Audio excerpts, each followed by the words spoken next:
Hello student, मैं एकता सिंह आप सभी का ज्ञान चेतना चैनल में बहुत बहुत स्वागत करती हूँ। आज की इस वीडियो में हम भवभूति और बाण भट्ट की रचनाओं को देखने वाले हैं। तो दो साहित्यकार यहाँ पर कंप्लीट होंगे इस वीडियो में। तो शुरू करते हैं।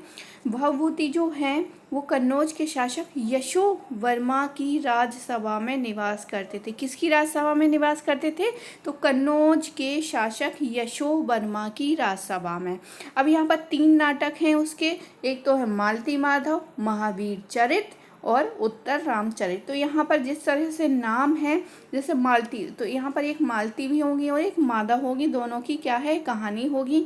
महावीर चरित मतलब महावीर जो है महावीर चरित में क्या है, राम के जीवन की कथा मिलती है। उत्तर रामचरित में रामायण के उत्तरार्ध मतलब रामायण के बाद जो कहानी मिलती है तो उत्तर रामचरित में मिलती हैं। तो ये भवभूति के ही नाटक हैं। और ये किसके दरबार में थे?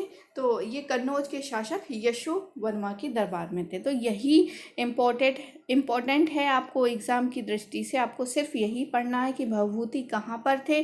तो कन्नौज के शासक यशो वर्मा की राजसभा में उनके 3 नाटक है, मालती माधव, महावीर चरित और रामचरित, उत्तर रामचरित।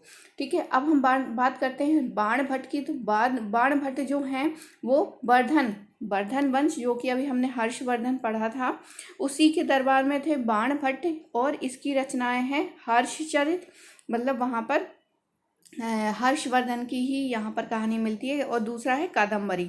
तो बाण भट्ट की है हर्षचरित, कादम्बरी, ये 2 रचनाएं हैं। हर्षचरित एक ऐतिहासिक घटना है, रचना है। यहाँ पे 3 स्वयं की मतलब 8 उच्छ्वास हैं, मतलब 8 अध्याय हैं इस तरह से, जिसमें 3 तो क्या है, बाण भट्ट ने अपनी स्वयं की आत्मकथा लिखी है। बाकी में प्रभाकर वर्धन, राज्यवर्धन और हर्षवर्धन के जीवन तथा कृतियों का वर्णन यहाँ पर मिल जाता है हर्षचरित में। अब कादम्बरी में क्या है, तो कादम्बरी की बात करते हैं। यहाँ पर थोड़ा सा छूट गया है।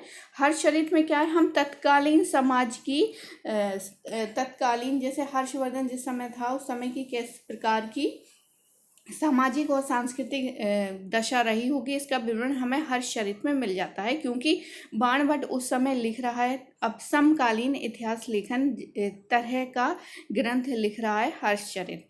ठीक है, अगला है कादम्बरी। तो कादम्बरी में क्या है, 2 भाग हैं कादम्बरी के 2 भाग हैं, पूर्वार्ध और उत्तरार्ध। उत्तरार्ध में पुलिंद भट्ट की रचना है। इस ग्रंथ में चंद्रापीठ तथा कादम्बरी की प्रेरणा, मतलब एक चंद्रापीठ है और एक कादम्बरी जो फीमेल है, उनकी दोनों की कथा है।